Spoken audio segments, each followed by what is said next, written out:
This will blow your mind when it comes to how you think about working out to burn calories and lose weight. It certainly blew mine, especially when I was trying to lose 20 pounds 8 years ago.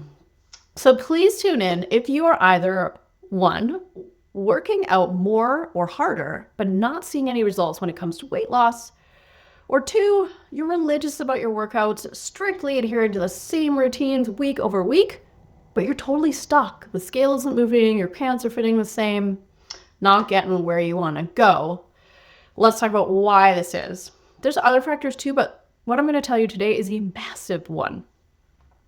So I'm going to drop some fascinating light science here to illustrate the point. There is a critical thing called the constrained total energy expenditure model. That's a lot of words. What does that mean? Well, that model tells us that increasing physical activity can raise your total energy expenditure, aka calories burned or body fat burned, to a certain extent. And that's the thing.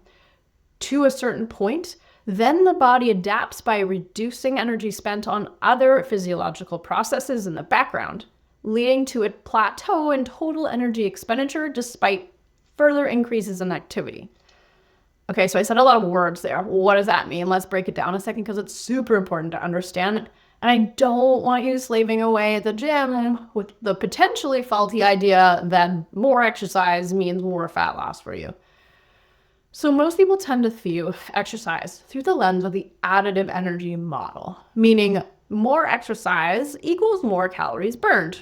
That's the classic way we think about it, right? Graphically, that will look something like this graph on the left. However, in 2016, some scientists published a study that put forth the constrained energy model, which I just described to you, and that's shown here on the right. So that says that energy expenditure does increase with added activity, but only to a point.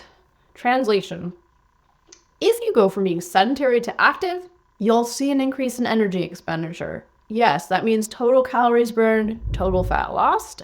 However, if you're already very active, ladies, you cardio bunnies, looking at you, if you're already active and you increase physical activity levels further, you aren't going to see energy expenditure increase linearly because the body adjusts other processes to maintain a total energy expenditure within this narrow range. Let's call this compensation, or adjustment to maintain a constant energy output.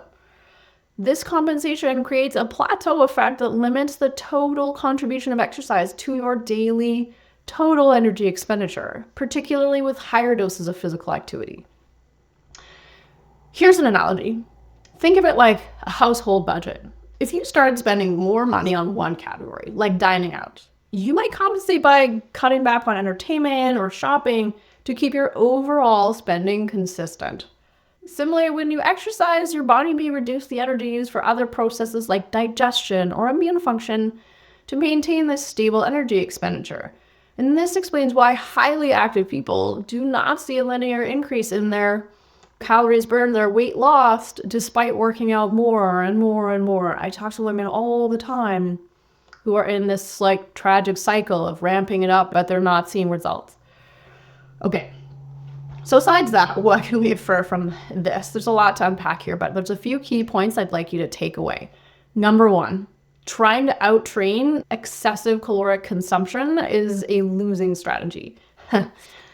Not just because the amount of exercise required is impossible for most people, but because the number of calories you think you burned during exercise is not the amount of calories you actually burn to this compensation that takes place.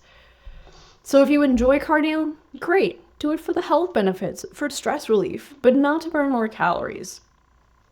The goal of training during a fat loss phase is always to maintain muscle and strength. Of course, cardio can be implemented to increase the deficit in your energy, but just be mindful of how much you're doing so you don't inadvertently end up being in too big of a deficit, which then increases fatigue and often cortisol and will backfire according to this model. Second point to take away, your energy balance status, i.e. the number of calories you've eaten and or the amount of fat you have to burn, likely impacts the degree of compensation. So I didn't speak directly to this in as I've described the model to you, but experiments show that people with higher energy reserves, meaning either higher body fat or more calories consumed through food, do not experience this compensation effect as strongly. In other words, they do burn more calories because they have more in stock, so to speak, more stock to burn. This means that if you're either at maintenance or a surplus of energy, you can probably get away with a little more physical activity without experiencing the same degree of compensation you would during a deficit. In other words, here's the important thing. If you're in a calorie deficit because you're dieting or you're working out fasted all the time, your body will compensate more strongly and you'll burn fewer calories. Wild, right? And annoying if you're somebody who's been dieting and exercising, thinking to yourself, oh yeah, I'm really crushing it here. The body is too smart, annoyingly smart, for that to work. Protecting us evolutionarily. On a related note, this means that the more exercise you do in hopes of speeding up fat loss, the more likely that compensation is to kick in.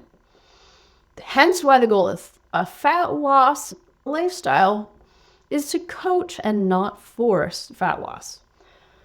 As an aside, this is where I emphasize in my program for women that weight loss should be slow and steady.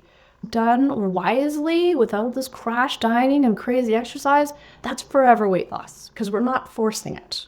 We're cleverly leveraging sustainable metabolic optimization and hormone balance to achieve it. Very different from brute force sledgehammer diet and exercise tactics. Okay, moving on. Number 3, stop paying attention to your wearable device when it comes to calorie burn. While this isn't directly related to the topic at hand, it's still worth mentioning. People ask me about it all the time. Wearables like smartwatches and rings are terrible at estimating energy expenditure. And even if they were accurate, they wouldn't be able to account for the compensation that occurs. That said, smartwatches seem to be pretty accurate for step counts.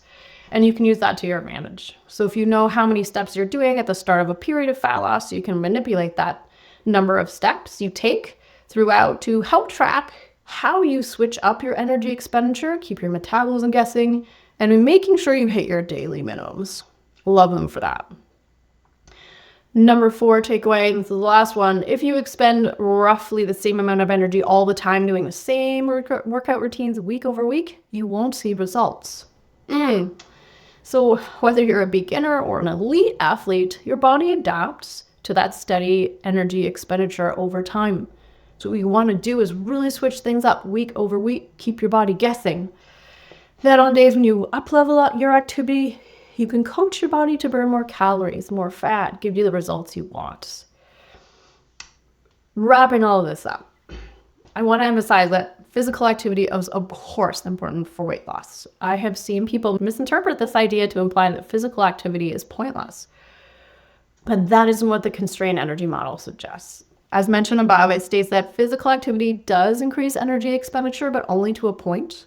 It's when physical activity becomes excessive or constant over time that increase in energy expenditure plateaus.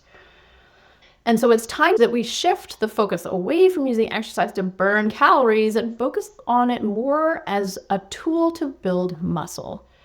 That way you will increase your calorie burn, you'll bring down your blood sugar, you'll improve your bone density, and so many other things that are important, not just for weight loss, but for longevity. Yeah, as the experts like to say now, muscle is the currency of longevity.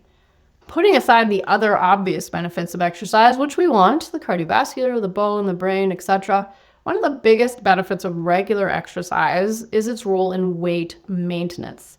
So according to a systematic review on the subject recently, it is the most consistent positive correlate of weight loss maintenance.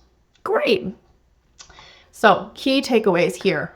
High level, if you've been doing the same workout forever, switch it up. Number 2, change up your energy expenditure all the time, day to day, week to week. 3, do not work out fasted. Fuel yourself or your efforts will not take you as far as you had hoped. We've talked about that for other reasons before, and here is yet another one.